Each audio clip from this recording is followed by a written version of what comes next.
نحمده ونصلي على رسوله الكريم اما بعد فاعوذ بالله السميع العليم من الشيطان الرجيم بسم الله الرحمن الرحيم۔ تجوید القرآن الکریم کے اس پروگرام میں ہم قاری محمد اخلاق مدنی اور ساتھ بچے حاضر ہیں۔ ہم نے پچھلے پروگرام میں ہم نے نون ساکن اور تنوین اور نون مشدد کے احکام بیان کیے تھے، اور اس پروگرام میں ہم نے آپ کو بتایا بھی تھا کہ اگلے پروگرام میں ہم میم ساکن کے احکام بیان کریں گے۔ تو بہتر ہم نے خیال کیا کہ بچوں سے یہ تھوڑی سی جو احکام نون ساکن کے ہم نے بیان کیے ہیں، بچوں کے ساتھ بھی تھوڑا تھوڑا اس کی مشق کی جائے، تاکہ پڑھنے اور سننے والوں کے لیے قرآن پڑھنا زیادہ آسان ہو جائے۔ بچے آپ میرے ساتھ جو اظہار ہے ہم نے بیان کر دیا تھا کہ حروف حلقی 6 ہیں جس میں اظہار ہوگا نون ساکن کا، تو آپ میرے ساتھ جس طرح میں آپ کو پڑھاؤں گا اس طرح ہی آپ نے ان کو ادا کرنا ہے۔ ہم سب سے پہلے حمزہ کی مثال لیتے ہیں۔ حروف حلقی میں حمزہ کی مثال یعنی نون ساکن کے بعد حمزہ آ جائے تو وہاں اظہار ہوگا من آمن۔ من آمنا، پڑھیں ساتھ میرے، من آمنا۔ دیکھیں من آمنا، من آمنا۔ حمزہ کو آپ نے ظاہر کرنا ہے، نون کو بھی ظاہر کرنا ہے، من آمنا۔ من آمنا۔ اسی طرح ہا کی مثال منہم، منہم، منہم، منہم، انعمت۔ انعمت۔ دیکھیں نون ساکن کے بعد عین آ رہا ہے، یہاں اظہار ہوگا انعمت، انعمت، انعمت، انعمت۔ وانحر، وانحر، وانحر۔ وانحر۔ نون ساکن کے بعد ہا حروف حلقی میں سے ہے۔ من غل، من غل، من غل، من غل، من خوف، من خوف، من خوف۔ من خوف۔ تو یہاں اظہار۔ تنوین کی مثال لیتے ہیں، رسول امین، رسول امین، رسول امین، رسول امین، فریقا هدى، فریقا هدى، فریقا هدى، فریقا هدى، سمیع علیم، سمیع علیم، سمیع علیم، سمیع علیم، غفور حلیم، غفور حلیم، غفور حلیم، غفور حلیم، ماء غدقا، ماء غدقا، یومئذ خاشعة، یومئذ خاشعة، یومئذ خاشعة۔ یومئذ خاشعة۔ اب ہم ادغام کی طرف آتے ہیں کہ ادغام میں آپ کو بتایا ہے کہ 2 حرکات کھینچنی ہیں 4 حروف میں جو ادغام بغنہ ہوگا، تو 2 میں نون کو ظاہر کرنا ہوگا۔ اب جن میں ادغام کو غنے کو ظاہر کرنا ہے وہ 4 حروف ہیں۔ آپ میرے ساتھ پڑھیں گے، من یقول، من یقول، من یقول، من یقول، من وال، من وال، من وال، من وال، من نعمت، من نعمت، من نعمت، من نعمت، من مال، من مال، من مال۔ من مال۔ اب بغیر غنے کے 2 حروف ہیں، من ربہم، من ربہم، را کو ظاہر کرنا ہے، را کو بھی ظاہر کرنا ہے اور نون کو بھی ظاہر نون کو ظاہر نہیں کرنا۔ یہاں کیا ہوگا؟ اظہار مطلق ہوگا، یہاں کیا ہوگا؟ من ربہم ادغام بلا غنہ ہوگا، بغیر غننے کے ادغام ہوگا، یہاں نون کو بالکل ظاہر نہیں کرنا. من ربہم من ربہم من ربہم من ربہم من لدنہ من لدنہ من لدنہ. من لدنہ. اور اسی طرح ہم اقلاب کی طرف آتے ہیں. من بعدی من بعد من بعدی من بعد ينبت ينبت ينبت. ينبت. اب آئیں اخفا کی طرف. اخفا کیسے ادا ہوگا میں بیان کر چکا ہوں کہ نوک زبان کو اوپر تالو کے ساتھ لگانا نہیں ہے، قریب لے جانا ہے. منکم منكم منکم منكم انفسکم أنفسكم انفسکم أنفسكم ان اللہ علی کل شیء قدیر. إن الله على كل شيء قدير. ان اللہ علی کل شیء قدیر. إن الله على كل شيء قدير. شیء قدیر. شيء قدير. قل اعوذ برب الفلق قل أعوذ برب الفلق من شر ما خلق. من شر ما خلق. یہاں دیکھیں اخفا ہو رہا ہے. من شر ما خلق. من شر ما خلق. اور نون مشدد کو کس طرح؟ مما. مما. تو آج ہم میم ساکن کے احکام بیان کریں گے، جس طرح کہ ہم پہلے بیان کر چکے ہیں. نون ساکن کے احکام 4 تھے، اس طرح میم ساکن کے احکام 3 ہیں.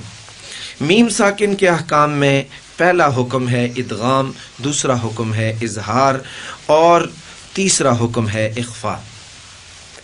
ادغام ہم بیان کر چکے ہیں کہ ادغام کے لغوی معنی کیا ہیں اور ادغام کے اصطلاحی معنی کیا ہیں. اب یہاں میم ساکن میں ادغام کیسے ہوگا؟ تو کہتے ہیں کہ میم ساکن کے بعد اگر میم آ جائے، دوسری میم آ جائے، تو وہاں ادغام ہوگا. مثلا وَلَكُمْ مَا كَسَبْتُمْ وَلَكُمْ مَا كَسَبْتُمْ. ولكم ما كسبتم. اب آپ یہاں دیکھیں کہ میم ساکن ہے وَلَكُمْ، اور اس کے بعد دوسرا میم آیا ہے، تو یہاں ادغام ہوگا.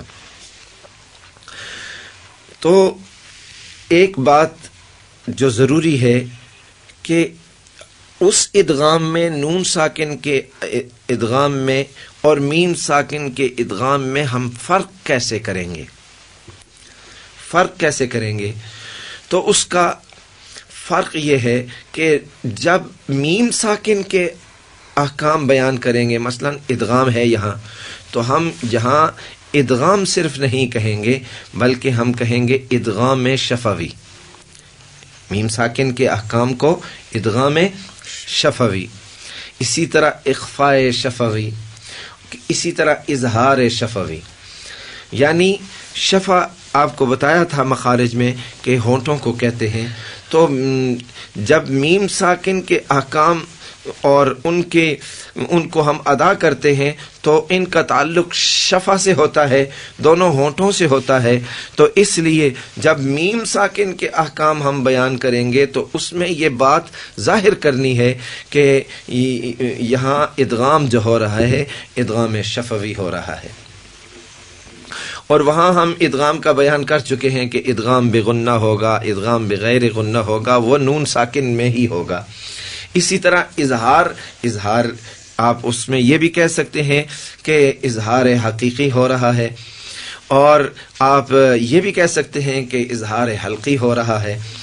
لیکن میم ساکن کے احکام میں جب ہم ادغام، اخفا اور اظہار کی بات کریں گے تو میم ساکن میں ہم یہ کہیں گے کہ یہاں ادغام ہو رہا ہے تو ادغام شفوی ہو رہا ہے، ادغام شفوی ہو رہا ہے۔ تو جب بھی ہم آپ کو یہ پوچھیں کہ یہاں کون سا ادغام ہے تو آپ نے یہ بتانا ہے کہ اگر نون ساکن کے احکام میں سے کوئی ادغام یا اظہار یا اخفا تو اس میں آپ نے واضح کرنا ہے کہ نون ساکن کا ادغام ہو رہا ہے یا اظہار ہو رہا ہے، اور میم ساکن کے احکام میں میم کا بیان کرنا ہے کہ میم ساکن کے احکام میں جب ادغام ہوگا تو ہم کہیں گے ادغام شفوی۔ ہم کیا کہیں گے؟ اب ادغام شفوی۔ تو اب ادغام شفوی، تو ادغام شفوی میں آپ دیکھیں وَلَكُمْ مَا كَسَبْتُمْ، وَلَكُمْ مَا كَسَبْتُمْ، وَلَكُمْ مَا كَسَبْتُمْ، وَلَكُمْ مَا كَسَبْتُمْ، وَلَكُمْ مَا كَسَبْتُمْ، وَلَكُمْ مَا كَسَبْتُمْ، وَلَكُمْ مَا كَسَبْتُمْ۔ یہ میم ساکن کا پہلا حکم تھا، اور پہلا حکم کیا ہے؟ ادغام۔ اور دوسرا حکم ہے اخفا، اور اخفا ہم نون ساکن کے احکام میں بیان کر چکے ہیں، اس کا لغوی معنی بھی اور اس کا اصطلاحی معنی بھی۔ تو یہاں بھی اخفا میں میم ساکن کا اخفا کب ہوگا؟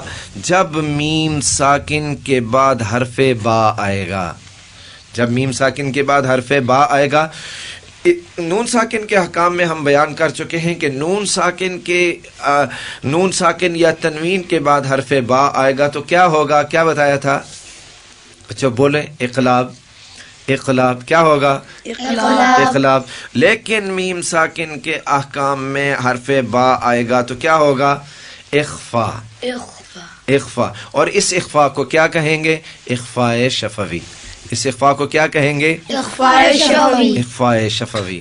اب آپ میرے ساتھ ذرا پڑھیں وَمَا هُم بِمُؤْمِنِينَ، وَمَا هُم بِمُؤْمِنِينَ۔ میم کو پورے مخرج کے ساتھ آپ نے ظاہر نہیں کرنا۔ اخفا کا معنی ہی یہ ہے کہ میم کو پورے مخرج کے ساتھ آپ نے ظاہر نہیں، اخفا مخفی کرنا ہے، چھپانا ہے، پوشیدہ کرنا ہے۔ وَمَا هُم بِمُؤْمِنِينَ، وَمَا هُم بِمُؤْمِنِينَ۔ یہاں آپ میم کو بالکل ظاہر کر رہے ہیں، اظہار نہیں کرنا، اخفا کرنا۔ وَمَا هُم بِمُؤْمِنِينَ، وَمَا هُم بِمُؤْمِنِينَ۔ تو یہ میم ساکن کا دوسرا حکم تھا۔ اب ہے تیسرا حکم اظہار۔ اظہار کب ہوگا؟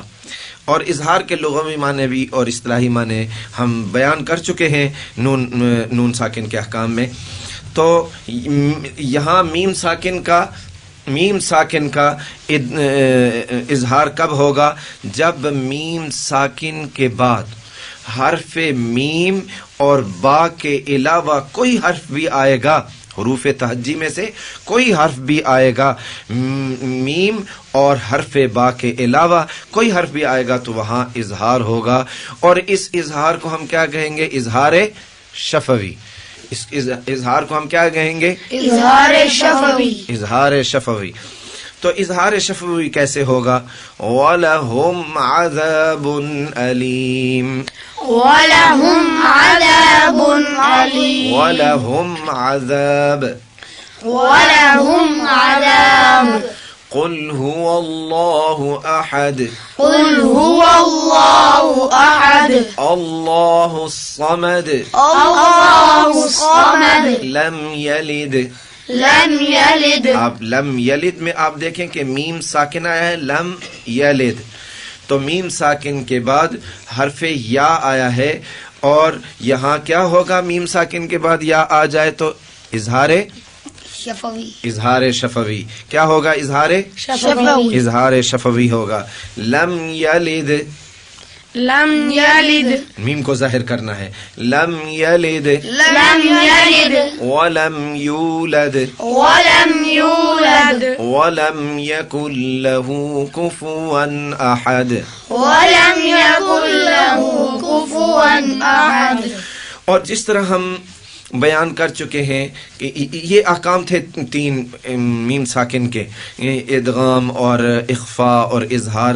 اور جس طرح ہم پہلے پروگرام میں بیان کر چکے ہیں کہ نون مشدد کو جب ہم ادا کریں گے تو بغیر شرط کے اس کو ہم غنہ کریں گے. اسی طرح جب میم مشدد آئے گا تو میم مشدد کو بھی نون مشدد کی طرح ادا کیا جائے گا، یعنی غنہ کے ساتھ اس کو ادا کریں گے. جیسے مما مما اما إما مما.